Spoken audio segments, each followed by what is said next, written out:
At the Emmys this year, the big drama is Best Drama Series because last year's winner isn't in the mix. Game of Thrones is gone. I'm Tom O'Neill of Gold Derby here with Paul Sheehan, our executive editor, and our two senior editors, Daniel Montgomery and Marcus Dixon. These guys are normally in New York, so we're really thrilled to have them out here on the West Coast with us.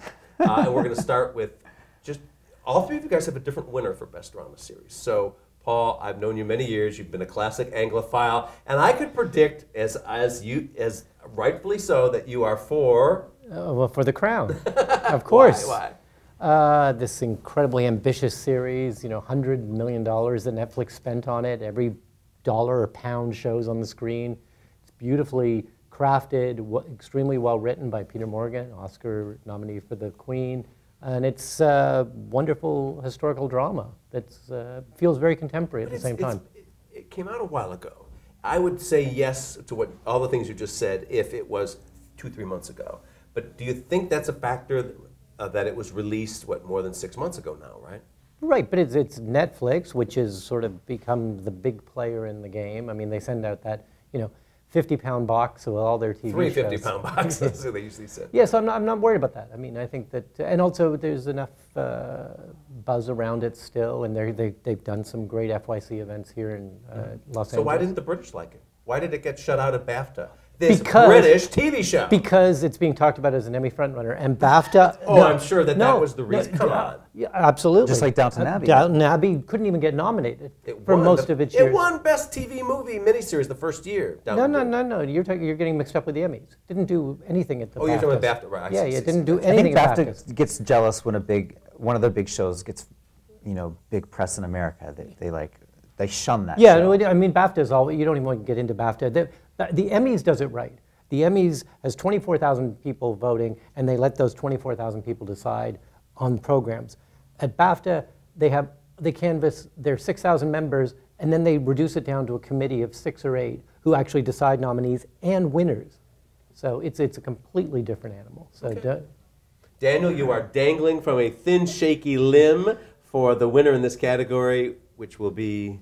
The Americans, which I'm reserving the right to change this at any, possibly, I might, if you see me on my phone, it might be me changing this immediately. But I'm predicting the Americans because without Game of Thrones, the interesting thing is Game of Thrones has been so dominant that without it in the picture, there is no obvious heir apparent. There was no obvious next in line what would win if not Game of Thrones. And The Americans is airing at the right time. It just had its season finale this past week, and leading up to Emmy voting in a couple of weeks, it's on the right trajectory. The Americans has been adding every year a little bit. Got into Best Drama Series Actor and Actress last year for the very first time. And everyone talks about whether the current political climate will affect shows like House of Cards and Veep, but this is a show about Russian spies influencing American government. You Google, and Russia. And Donald Trump's an Emmy voter, right? So it'll help. Oh, he'll love it, I'm sure. But also, I think you've talked about. So I'm talking about a brand new show. You're talking about a show in its 5th season, and isn't there some odd anomaly at the Emmys? 5th time is the charm for some shows. Game of Thrones won for the first time on its 5th season. And Sopranos, 24. Breaking Bad won for its 5th season twice, because of course that 5th and final season it broke up into 2 halves, so it won Best Drama Series for the first half and Best Drama Series for the second half of its 5th season. Friday Night Lights didn't win Best Drama Series, but the year it finally got nominated for Best Drama Series was its 5th and final season. So, it takes sometimes the Emmys a few years to warm up, but when they do, sometimes it just hits at the right time, and it worked for Game of Thrones. I don't think Americans is going to win 12 this year. I don't know if it's gotten 12 in total so far, but just for now, with so many new shows vying for position that we don't know how they're going to go over. For now, I think I'm going with the Americans. Marcus, it's been 742 years since a broadcast show was even nominated for drama series, and you say one's going to win. Right. The last time was The Good Wife, and it's going to be This Is Us. I think that's the most broad appeal of any show on television. I mean, The Crown is a very hoity-toity show. The Americans is very, very kind of internal, very critic show. But I mean, This Is Us. Grandmas love This Is Us. Little children love This Is Us. Every race, every age, every size. And do you think that because the TV Academy has so expanded its voting base in the last couple of years, that'll help This Is Us? Oh, yes, because it's I a think so. broadcast show, it's got broad appeal. Right. It's so broad. And that's the reason Modern Family won 5 years in a row, is because everyone, first of all, everyone watched it, and everyone saw themselves in that show. And I think that's what This Is Us does really successfully.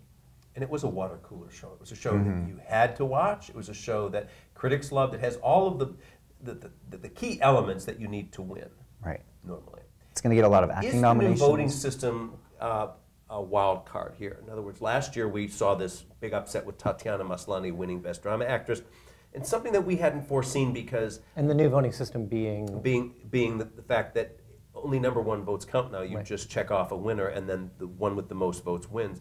Previously, it was a ranked system, so you had more of the consensus nominee winning. This year, with that factor at play, in other words, you just need a small core group to win. How could that affect here? Is there, among these other contenders, Stranger Things, Better Call Saul, Mr. Robot, any of these others, Handmaid's Tale? Yeah, but you say you need a small core group to win, but that's with the presumption that every other nominee has a slightly smaller core group. There are 7 nominees in this category. And so in drama other words, series, everything is so, without Game of Thrones, which has just taken all the air out of the room the last couple of years, we could be in a situation where you have 7 nominees and every nominee has their own camp. 13 or 14%. It may not be exactly even, but... right, it's not going to be a... I would be surprised if whatever wins Best Drama Series this year has 50% of the vote. Stranger Things, I don't have it in my list of nominees, and I should, because it won SAG, it won the Producers Guild, and as our forum posters like to remind us, those are the key bellwethers of what's ahead for us. Is it going to be nominated? I think so. It's got the Netflix push behind it, which every network wants to be Netflix right now with all the money they have. And the only thing that worries me is it's about children. So I don't have it very high in my list, because the Emmys, they love, what do you always say, they love high-class shows about lawyers and hoity-toity. Yes. But this is about children. So, I mean, I don't know if it can win. Possibly it could win. The kind of sci-fi-ish it's about children and it's about monsters, and it's, Do you think that it's the Buffy the Vampire Slayer kind of curse? It has more cachet because it's on Netflix, but Netflix also has the show that is right up their alley. We know, like The Crown. Like obviously they haven't voted on it yet, but on paper, it's everything the Emmy voters usually like, and Stranger Things on paper is everything. Is also the Whitey. Right, they could have 3. They've got a lot of. And Stranger Things is everything that if it weren't for SAG, if it weren't for Producers Guild, we'd be looking at the show. It's like everyone loves this show. The Emmys will never go for it. So it's hard to say whether. Is it in your list for 7? It is. I think I have it maybe You just in 5 said or the 6. Emmy voters won't go for it. No, but I'm saying make up your mind, Daniel. On paper, Emmy voters, we would think. I'm would the only go one for here it. with paper on that. But do you think that having only 8 episodes hurts it then? Do you think, or is it helps it? These days, I think it probably helps. Right. It's something that you can watch. Like if you're not caught up on This Is Us and you think like, oh, I'm behind on This Is Us, suddenly you have to watch 22 I think it episodes. was only like 18 maybe. 18, yeah. The other day I found out that a show I have not started watching yet has 13 episodes. I said, that's too many episodes. I don't have time. Make it 10, make it 8. That's what people want 8 now. is perfect in this day and age of peak TV. So yeah, I don't think the small number of episodes hurts it. The fact that it aired a while ago is a potential deficit, and it doesn't come back, Stranger Things, until October. So it won't have a really lot of promotional push or new episodes during this Emmy season. So that's a potential liability for Stranger Things as well. But the fact that it succeeded everywhere up to this point is... Tom, I mean, you wrote the only book that's been written on the Emmys. I mean, do you think that even with the expanded base of the TV Academy, that most of them will be loath to give one of the top awards to a streaming service? Like to give the They've series... never done it. The only time that a streaming service has won a top Emmy, of course, with Jeffrey Tambor. Yeah. But they keep getting nominated, and especially Netflix. Right. What I find odd about Netflix is it keeps getting nominated everywhere and doesn't win top awards. But I think this year we're going to see a breakthrough. I think they've really, really gained the respect and they've gained the kind of mass appeal that they need to do amazing things. So could it be House of Cards then? I mean, this is I think it really could.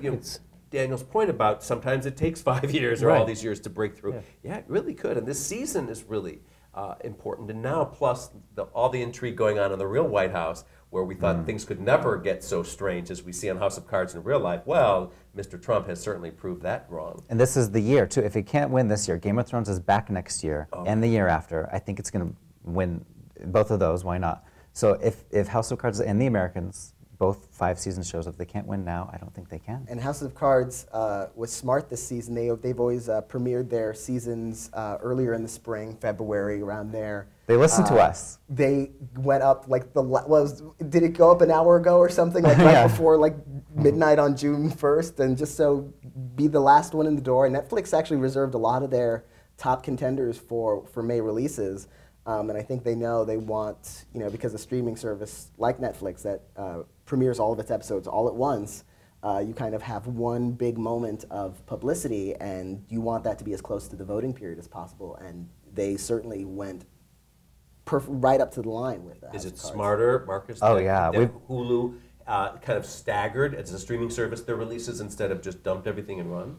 Handmaid's Tale is going to be nominated here, I think. I have it in, yes. I totally agree. I think that's a smarter way, but I mean, maybe if House of Cards wins this year, we'll say, oh, okay, that's the smarter way. Just release it all at once. Because in a way, you think about Handmaid's Tale, in a way, what Hulu's doing is brilliant, because you get, instead of the dump, and everyone writes about House of Cards for a couple of days, this way you're writing about Handmaid's Tale week in and week out. Right. And then if somebody doesn't watch it, then they can then stream all 13 episodes over a weekend. They can binge on it if they're willing to wait. Exactly. So you get the best of both worlds. If you're, one of the intimidating things in the area of peak TV is that when, a Netflix or an Amazon debuts a new show or a new season, it's like, as soon as it, at midnight of X day, I'm now 13 episodes behind on something. Whereas Handmaid's Tale, you can come in late and, you can watch the 4 or 5 episodes that have aired up to that point and then keep watching as it goes out week by week. And it's a little less intimidating. But don't you think, again, back to having written the book on the Emmys, that in this world of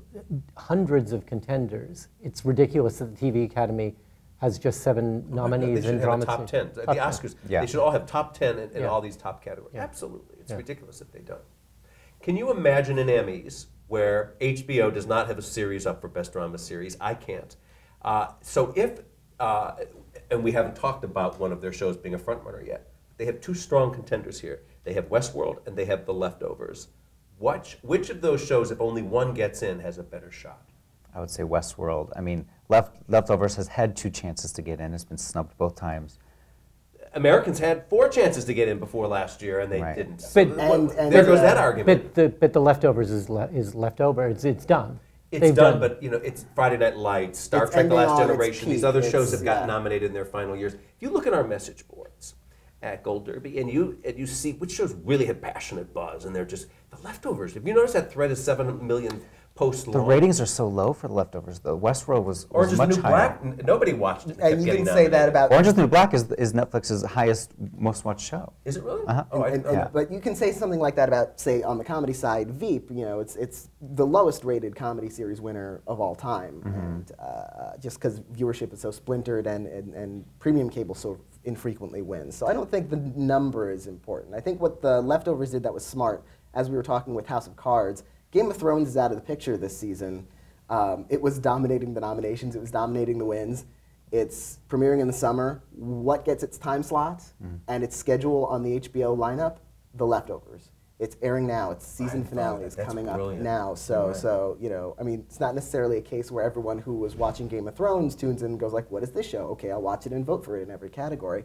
But it's the previous seasons have aired the previous fall or summer of The Leftovers. So it was, with so its make the argument for Westworld Westworld then. What is the case that Westworld would get in over Leftovers? Who's got that argument? Pedigree. It has Anthony Hopkins. It has But Jeffrey it has Wright. this fantasy element that you just poo-pooed for Stranger Things. Make up your mind, Mr. Montgomery. It's a liability, but it's not necessarily a deadly as we saw with Game of Thrones. It has won 24 Emmys in the last 2 years, being a fantasy show. So it's a rule that has been broken, but I'm not sure if it's always broken. So maybe they'll go for something like Westworld, or maybe they'll go for Leftovers, which also has fantasy elements. But it's hard to say for sure if they're completely over their anti-sci-fi fantasy bias or if Game of Thrones was just an exception they made. It'll be hard for them to avoid because so many of the hottest shows that we've been talking about, Stranger Things, Leftovers, Westworld, you'd have to go out of your way to avoid nominating at least one or two sci-fi or fantasy shows. Homeland is an automatic nominee every year. Mr. Robot was nominated last year. Didn't have the kind of season strong enough creatively that, so I think it's vulnerable. It may not come back. And then we have Orange is the New Black, and we have American Gods, my favorite show in here. Too many choices. What do you think at home? It's up to you now to make your predictions at Gold Derby and show us where we're wrong.